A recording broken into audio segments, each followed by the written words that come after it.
एक बात बताएं भैया। नहीं दीदी, पहले आप हमें सिंदूर के सारे औचित्य बताओ। अरे बताएंगे बताएंगे, तुम पहले खाना खाओ। अब टालो नहीं दीदी, हमको खाना वाना नहीं सूझ रहा है इस समय। सब बताएंगे सब बताएंगे।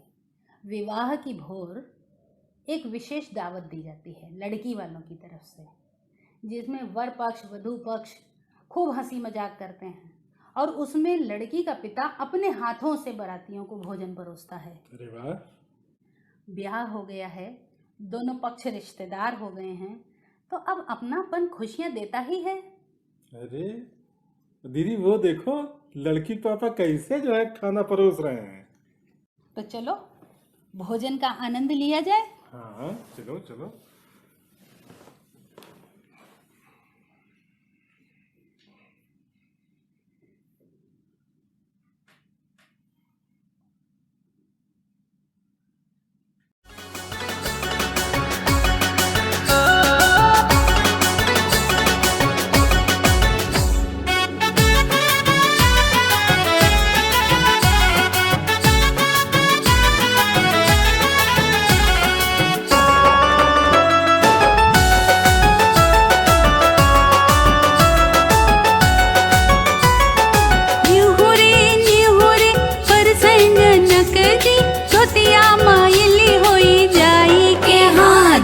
धोतिया तो हमरी धोबिया घर जई है, ऐसे समधि कहाँ पाई के हाँ जी।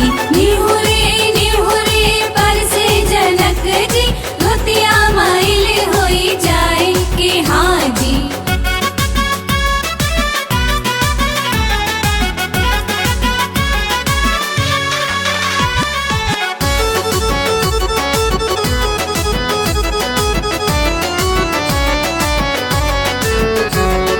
सारे बरतिया जीवन बैठे, सारे बरतिया जीवन बैठे, सारे बरतिया जीवन बैठे, बैठे न जानया नारी के हाँ जी।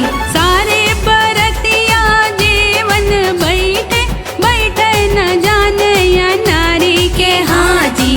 निहुरे निहुरे पर से जनक जी, धोतिया माइल होई जाए के हाँ जी।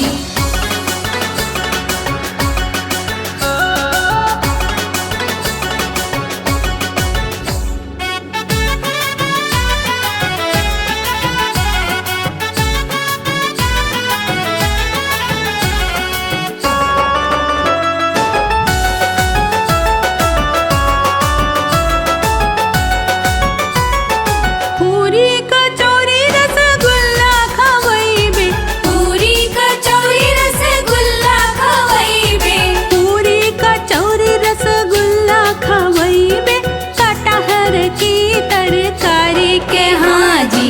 पूरी कचौरी रसगुल्ला खवैबे, कटहर की तरकारी के हाँ जी। निहुरे निहुरे पर से जनक जी, धोतिया माइल होई जाए के हाँ जी।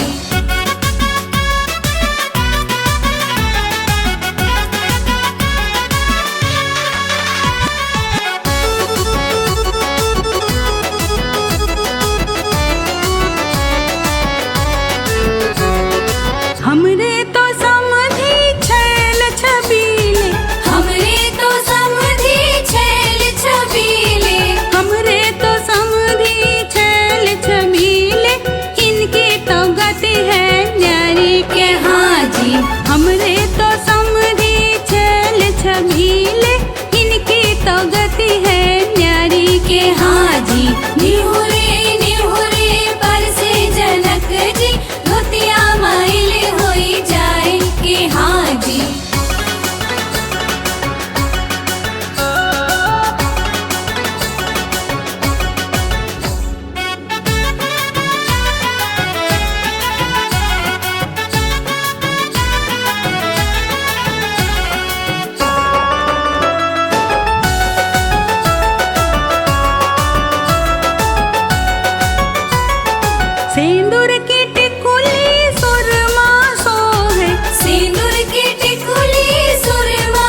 पहिरे हैं साड़ी के हाँ जी निहुरे निहुरे पर से जनक जी धोतिया माइल होई जाए के हाँ जी।